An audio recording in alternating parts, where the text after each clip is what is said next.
lot of times you go into stores and ask, do you guys have any vinyl? And they just look at you strange because they're like, vinyl? What's that?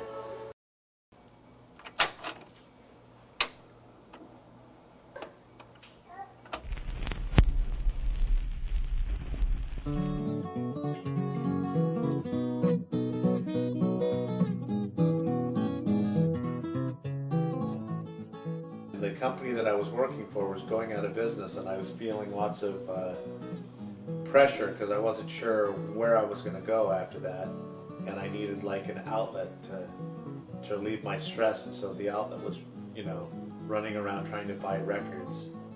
Probably my best luck has been at the swap meet, where, you know, every now and then you can find, you know, somebody selling a whole bunch of records, and then there's a dozen people crawling around on their hands and knees on the ground at the swap meet, all fighting to find the, you know, the best records in there.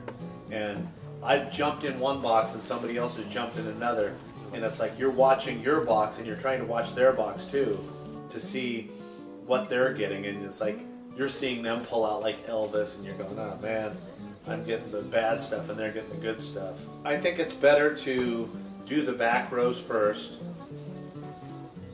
because that's usually where the good junk is, and the records will be where the good junk is.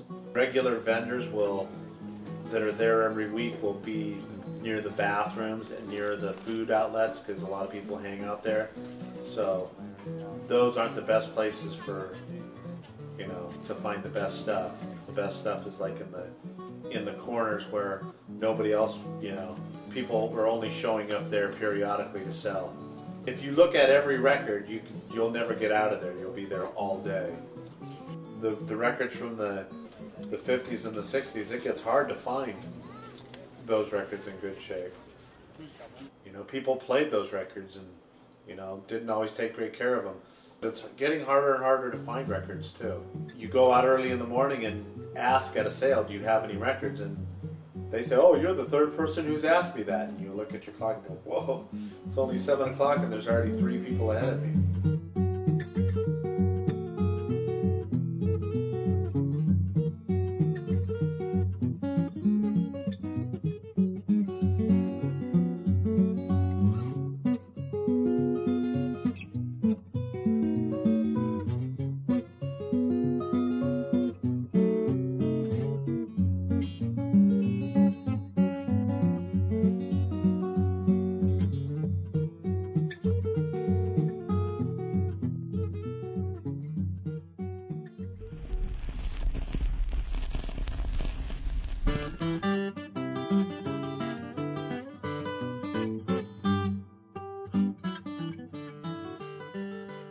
First and foremost, it's the music.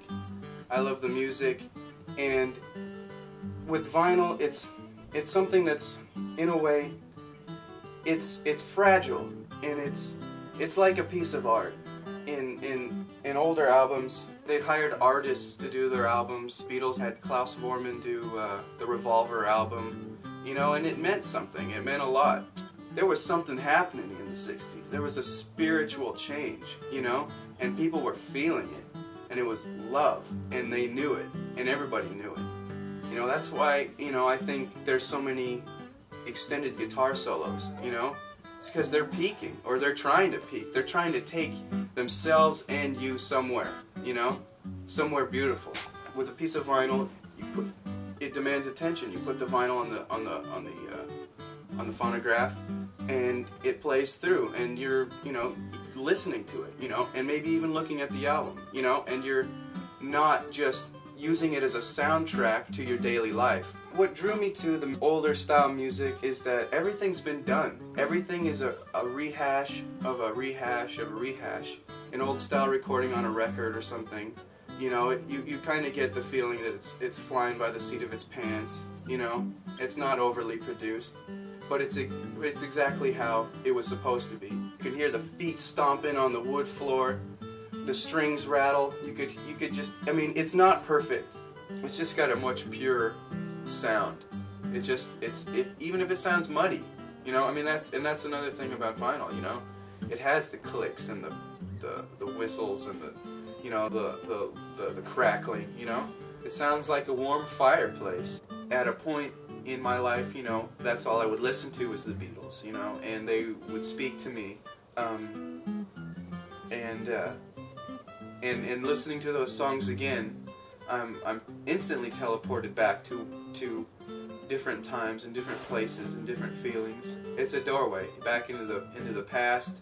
Not only in the past of the music and the artist, but it holds sentimentality to you.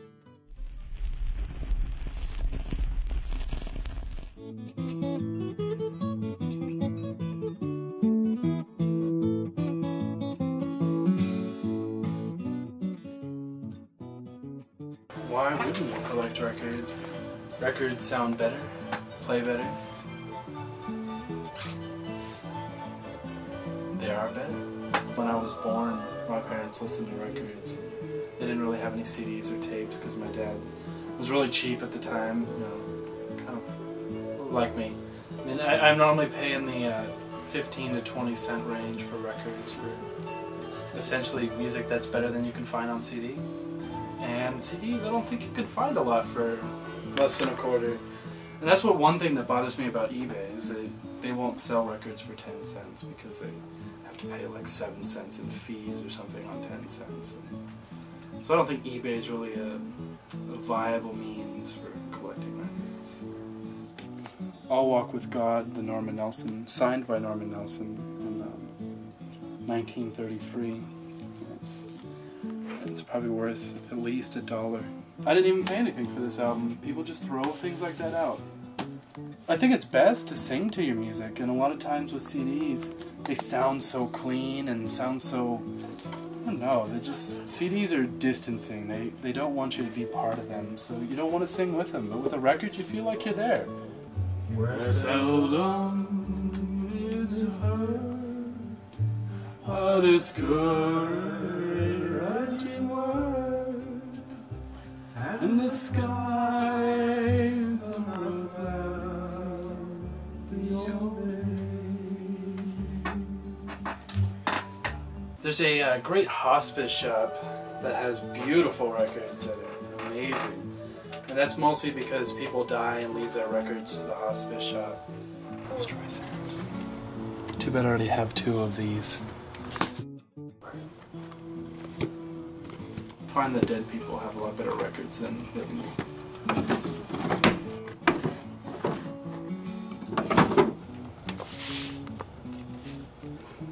Sadly, like a lot of Jim Croce albums, I don't think this was ever played. I think a lot of record collectors talk about how their collection is worth $10,000 or $20,000. I think my total collection is worth about $20.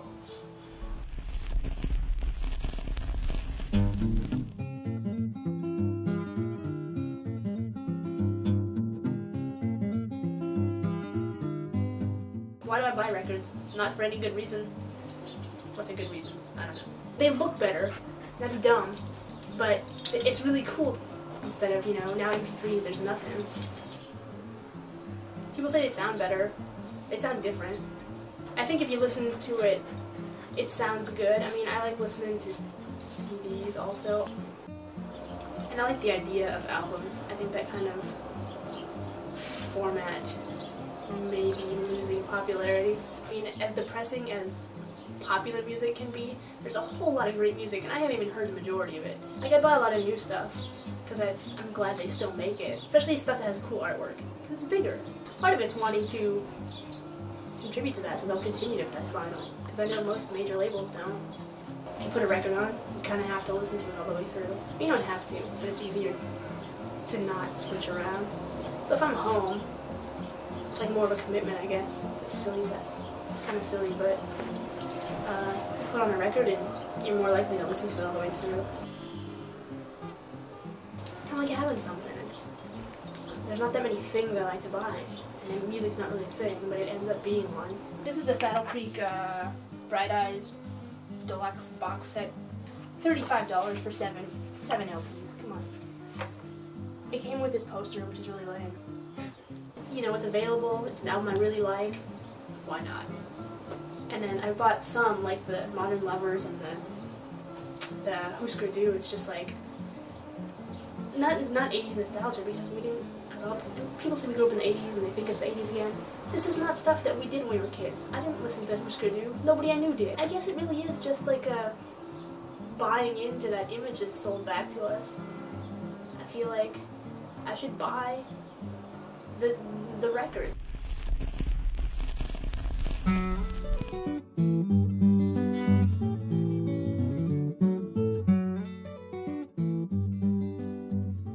I have a collector mentality in me, and it seems like I always have to be collecting something. Action figures, baseball cards, records and CDs and music stuff, DVDs. I started collecting records when I was about 14 or 15. I was big into the Doors, and there's a lot of Doors material that can be found on vinyl. And records were a big part of my childhood. My father collected records. It probably wasn't until 1997, 98 that my dad actually got a CD player. So it adds to the whole idea of nostalgia when I started collecting them myself. There was a point when, it seemed like I would buy basically anything if it was on vinyl. You know, I have Count Floyd from SCTV. I have a record with him. I have a Mr. Rogers record. I had Men Without Hats, the Safety Dance. Oddly enough, those are the things I still have. The records I have left now, I only have left because I have nothing to do with them, you know. No one will buy them, you know, but then there's that part of me that won't let me throw them away. You want to collect the records. I say I collect CDs, but it was never with the same love that I had when I collected records. The thing that really pushed me into clearing out my record collection was about 2 years ago when I sold off Beck's first 45. That was like the gem of my collection. But after I got rid of that, the whole idea of collecting was dead to me. What's the point of collecting if you can find something this cool and this rare and this meaningful to you, and yet put a price value on it? Every time I go to a record store, I feel like, I'm ready to lapse and become a collector again of records. There's just something about them it's just vastly superior to CDs. CDs feel like a throwaway item. Records feel like you can have them forever.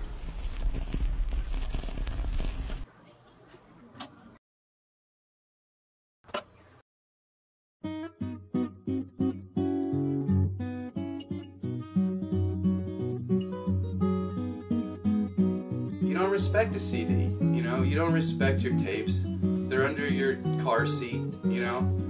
They got crap all over them. We haven't even seen a single record yet. Even like the Chipmunks punk rock record would be something happy to find right now.